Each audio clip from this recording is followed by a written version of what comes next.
Hello friends, welcome back to my channel. నా పేరు ఆదిత్య. మీరు చూస్తున్నారు ఆదిత్య ప్రభాకర్ ఛానల్. ఫ్రెండ్స్, మన ఛానల్లో electric vehicles and solar power plants గురించిన ఇన్ఫర్మేషన్ చెప్తాము. సో సోలార్ పవర్ ప్లాంట్‌లో మనం గత కొన్ని సిరీస్‌లో మన ఇన్ఫర్మేషన్స్ చెప్తున్నాము. మీకు సోలార్ పవర్ ప్లాంట్‌లో డౌట్స్ ఉంటే మన ఛానల్‌లోకి వెళ్ళండి. ప్లేలిస్ట్ ఓపెన్ చేయండి. అందుట్లో సోలార్ పవర్ ప్లాంట్స్ అని చెప్పి ఒక ప్లేలిస్ట్ ఉంటుంది. ఆ ప్లేలిస్ట్‌లో వీడియోస్ చూడండి. నేను వాటిలో మాక్సిమం డౌట్స్ క్లియర్ చేశాను. అండ్ మీకు ఇంకేమైనా డౌట్స్ ఉంటే కనుక కింద బటన్‌ని కామెంట్ చేయండి. సో ఇప్పుడు మనం ఆల్మోస్ట్ సమ్మర్ సీజన్ ఎండింగ్‌లో ఉన్నాము. ఇప్పుడు ఇక్కడి నుంచి మనం రైనీ సీజన్‌లోకి ఎంటర్ అవుతాము. మీలో చాలామందికి డౌట్ రావచ్చు. సోలార్ మాక్సిమం సమ్మరే పనిచేస్తుంది. వానాకాలం దీని యొక్క పరిస్థితి ఏంటి? వానాకాలంలో మనకి పూర్తిగా ముసురు ఉన్న రోజుల్లో ఎంత పవర్ జనరేట్ అవుతుంది ఈ సోలార్ పవర్ ప్లాంట్ నుంచి అన్న డౌట్ అయితే మీకు రావచ్చు. ఆ డౌట్‌ని ఇవాళ నేను మీకు ఆన్సర్ చేయబోతున్నాను. మీ అందరికీ గుర్తే ఉంటుంది కదా! మనకు ఒక వారం రోజుల క్రితం రెమాల్ తుఫాన్ వచ్చింది.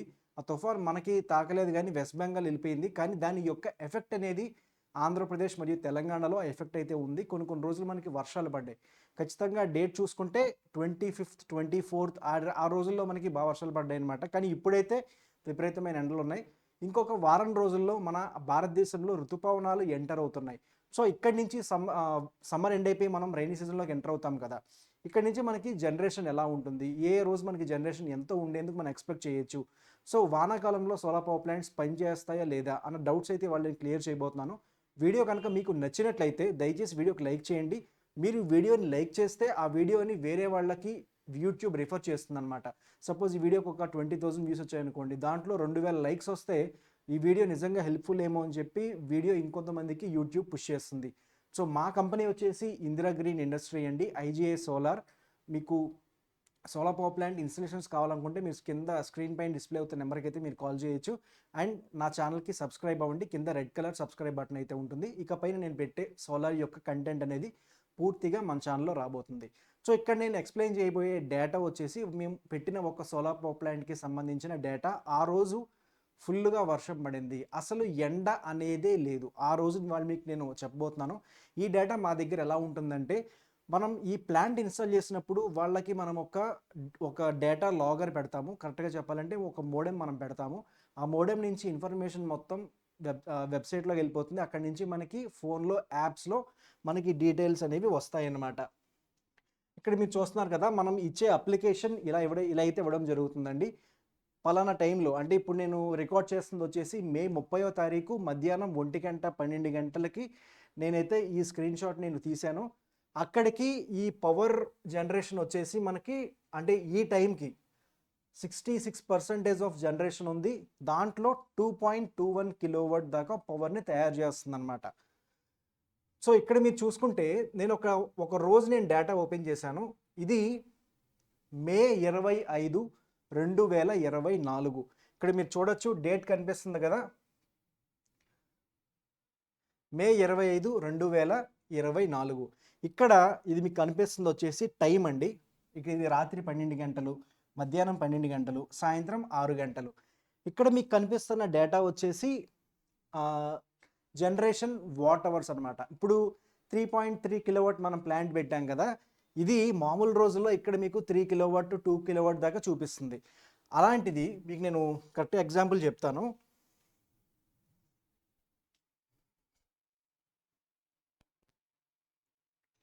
ఒకసారి ఇక్కడ చూడండి. ఇందాక మీరు చూసారు కదా! అక్కడ మీకు 200, 400 అలా చూపించింది డేటా. ఇక్కడ మీరు చూస్తే 3.5 కిలోవాట్ అని చూపించిందనమాట. ఇది ఇలా మనకి డేటా చూపిస్తుంది. ఆ రోజు మనకి అంత పవర్ తయారవ్వలేదు కాబట్టి ఇలా చూపించింది.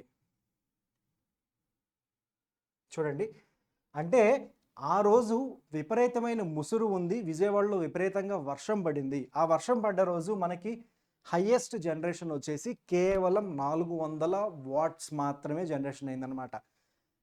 మామూలుగా ఫుల్‌గా ఎండ ఉన్న రోజుల్లో అది 2.8 కిలోవాట్ అంటే 2800 దాకా వెళ్తుంది. అలాంటిది ఈ వాన పడ్డ రోజు కేవలం 400 మాత్రమే జనరేట్ అయింది. అండ్ ఇంకోటి మీ అందరికీ తెలుసు కదా! మనకి వర్షం వచ్చినప్పుడు ఆబ్వియస్‌గా మనకి పవర్ కట్ చేస్తారు. ఆ పవర్ కట్ అయినప్పుడు ఈ గ్యాప్ వచ్చింది చూసారా? అంటే 9:30, 9:45 నుంచి 10:20 దాకా మనకి పవర్‌ని కట్ చేశారు. ఇక్కడ మనకి కొంచెం మబ్బుగా ఉంది. ఇక్కడ పూర్తిగా మబ్బుగా ఉండి ఇక్కడ వర్షం పడింది. ఇక్కడ మీరు చూడొచ్చు 100 వాట్ అవర్ మాత్రమే ప్రొడ్యూస్ అయింది. తర్వాత వర్షం వచ్చి టోటల్‌గా పవర్‌ని కట్ చేశారు. కట్ చేయడం వల్ల టోటల్‌గా జీరో అయిపోయింది.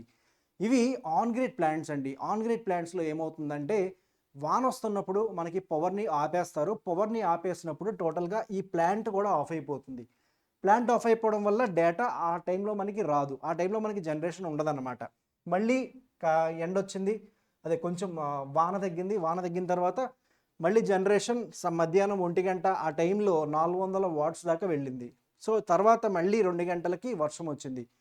సో, ఇలా మనం డేటా కనుక చూసుకుంటే ఆ రోజు ఆ టైంలో అంటే జనరల్‌గా 17, 18 యూనిట్ల దాకా తయారవ్వాల్సిన కరెంటు 2.1 యూనిట్స్ మాత్రమే జనరేషన్ అయింది. ఇక్కడ మీకు కనిపిస్తుంది కదా! ఇక్కడ అర్థం ఏంటంటే ఎంతో కొంత ఖచ్చితంగా కరెంట్ అనేది తయారవుతుంది. సో, అసలు కరెంట్ తయారవ్వకుండా మనకైతే ఉండదు. సోలార్ ప్యానెల్స్ అంటే మనకి మెయిన్‌గా కావాల్సింది లైట్. సో, ముసురున్నప్పుడు ఏమవుతుందంటే లైట్ కొంచెం తక్కువొస్తుంది.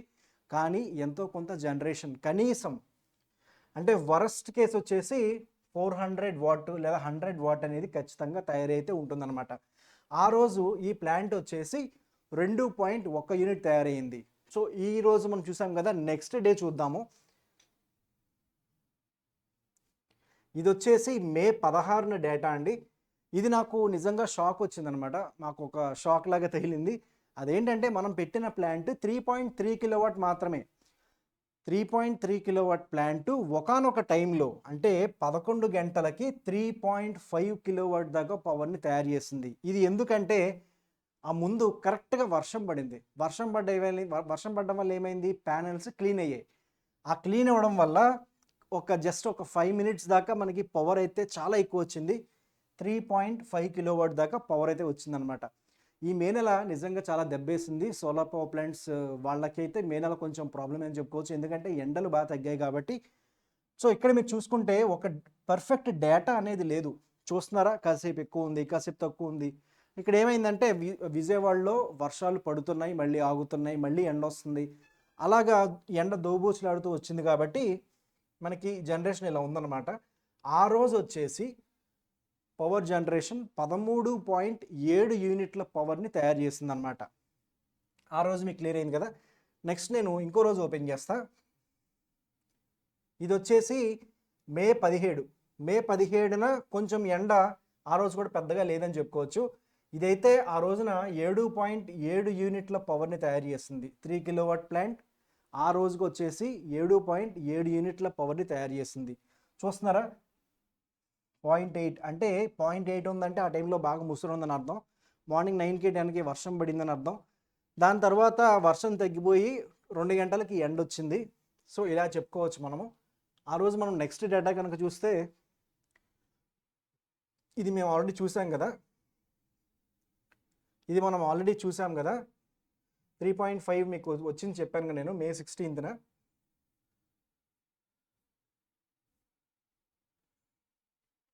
సో, ఇది మే 17న, మే 18న ఇది. మే 18న కూడా ఇలాగే వచ్చింది. మే 18న కూడా మనం పవర్ జనరేషన్ కనుక చూసుకుంటే 11.2 వచ్చింది. అండ్ ఇది వచ్చేసి మే 27th అండి. సో, చూస్తున్నారు కదా! మనకి జనరేషన్ ఎలా ఉంటుందంటే మార్నింగ్ 6కి, 5:30కి స్టార్ట్ అవుతుంది. మధ్యాహ్నం 12 గంటలకి హైయెస్ట్ స్టేజ్ వస్తుంది. దాని తరువాత ఎండింగ్ మనకి 6:10, 6:30 దాకా పవర్ జనరేషన్ అనేది ఉంటుందన్నమాట. ఇక్కడ మీరు ఇంకో జనరేషన్ చూడొచ్చు. ఇది వచ్చేసి మే 29th. మే 29th. ఓకే. మే 29th అండి ఇది. అంటే నిన్న. నేను ఇవాళ రికార్డ్ చేస్తున్న డేట్ వచ్చేసి మే 30th. నాకు తెలిసి ఈ వీడియో వచ్చేసి మీకు జూన్ 1ని అలా రావచ్చు. మే మే 29న మధ్యలో కాసేపు పవర్ కట్ అయ్యింది. సో, చూస్తున్నారు కదా! పవర్ కట్ అవ్వడం వల్ల ఈ గ్రాఫ్‌లో గ్యాప్ వచ్చింది. ఇలాగే 3.3 కిలోవాట్ గానీ, 5.5 కిలోవాట్ గానీ జనరల్‌గా 3.3 కిలోవాట్‌ని మనం 3 కిలోవాట్ అని పిలుస్తాము. 5 కిలోవాట్‌ని 5.5 కిలోవాట్‌ని మనం 5 కిలోవాట్ సోలార్ పవర్ ప్లాంట్ అని పిలుస్తాము. బేసిక్‌గా ఎవరికైతే ఒక ఏసీ ఉండి ఇంట్లో అప్లయన్సెస్ ఉన్న వాళ్ళకి 3 కిలోవాట్ సరిపోతుంది. 2 ఏసీలు ఉన్న వాళ్ళకైతే 5 కిలోవాట్ కావాలన్నమాట.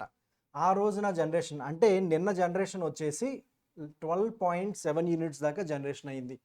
అండ్ ఇది లాస్ట్ ఇవాళ మే 30th అనమాట. మే 30th నేను స్క్రీన్ షాట్ తీసిన టైం చూడండి, 1:13 అంటే 1:13 నేను ఈ స్క్రీన్ షాట్ తీయడం జరిగింది. అక్కడికి అంటే ఇవాళ ఎండ విపరీతంగా ఉంది విజయవాడలో. సో దానివల్ల మధ్యాహ్నం 1 మనం 10.7 యూనిట్స్ దాకా జనరేట్ చేసాము ఇప్పటికే. అంటే 11 యూనిట్లు ఈ 1 వచ్చేసిందనమాట. మనకి మిగతా 4-5 గంటలు ఉంది కదా, ఈ 4-5 గంటల్లో పవర్ కనుక చూసుకుంటే మినిమంగా ఇంకొక 6 యూనిట్ల దాకా వస్తుంది. సో ఇదండి, మీకు అర్థమైంది కదా. ఇక్కడ నేను చెప్పాల్సిన విషయం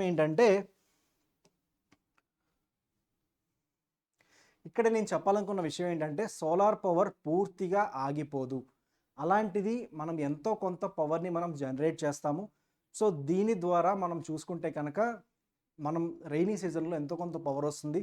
ఇక్కడ మీరు ఒక విషయం ఆలోచించుకోండి, రెయినీ సీజన్లో మనం ఏసీస్ కూడా తక్కువ వేస్తాము. సో దీనివల్ల మన యూసేజ్ తక్కువ ఉంటుంది, మన వాడకం కూడా తక్కువ ఉంటుంది, అండ్ మన జనరేషన్ కూడా తక్కువ ఉంటుంది. సో మీకు అర్థమైంది కదా, ఒక సాధారణ ఒక ముసురు ఉన్న ఏ టైంలో, అంటే ఒక పూర్తిగా ఎండలు లేని టైంలో, ఒక వాన పడే టైంలో సోలార్ జనరేషన్ అనేది పూర్తిగా ఇంత ఉందని చెప్పుకోవచ్చు. కానీ ఇక్కడ విషయం ఏంటంటే, మన ఆంధ్రప్రదేశ్ మరియు తెలంగాణని ఏమంటామంటే మనము ట్రాపికల్ స్టేట్స్ అంటాము. ట్రాపికల్ స్టేట్స్ అంటే ఏంటంటే,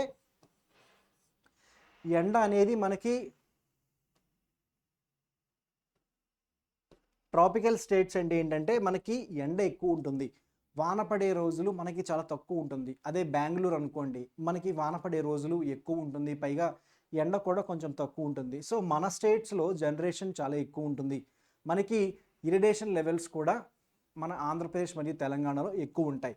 సో దీని ద్వారా మనం 365 డేస్లో కనీసం ఒక 15 to 20 డేస్ దాకా మనం అటువంటి వెదర్ని ఎక్స్పెక్ట్ చేయొచ్చు. ఈ 15-20 రోజులు మాత్రమే మనం, మీరు చూస్తున్నట్టుగా 2.2 కిలోవాట్ పవర్ తయారైన రోజు చూశారు కదా, అలాంటి రోజులు మనం కేవలం 15-20 రోజులు మాత్రమే చూస్తాము. ఆ 15-20 రోజులు వచ్చినా కూడా అది విపరీతమైన రెయిన్ఫాల్ ఉన్నట్టుగా మనం ఎక్స్పెక్ట్ చేయొచ్చు. సో ఇక్కడ యావరేజ్గా మనం చెప్పేది ఏంటంటే, ఈ 365 డేస్కి సంబంధించిన పవర్ జనరేషన్ యావరేజ్గా 1 కిలోవాట్కి 4.5 to 5 యూనిట్స్ అనేది వస్తుందన్నమాట. సో ఇక్కడ దాకా మీరు రెయినీ సీజన్కి సంబంధించిన పవర్ చూశారు కదా. సో దీని నెక్స్ట్ వీడియోలో ఈ మే నెలలో ఈ పవర్ ప్లాంట్ అండ్ వేరే పవర్ ప్లాంట్స్ యొక్క జనరేషన్ ఎలా ఉంది, వాటి యొక్క డీటెయిల్స్ మీకు ఎక్స్ప్లెయిన్ చేస్తున్నాను. సో వీడియో కనుక మీకు నచ్చినట్లయితే దయచేసి లైక్ చేయండి అండ్ కామెంట్ చేయండి. సోలార్లో నేను చెప్తున్న ఇన్ఫర్మేషన్ కనుక మీకు జెన్యూన్గా అనిపించి మీరు కనుక వేరే వాళ్ళకి రిఫర్ చేయాలనుకుంటే వీడియోని షేర్ చేయండి. So thanks for watching this video. నా పేరు ఆదిత్య. అందరికీ గుడ్ బై.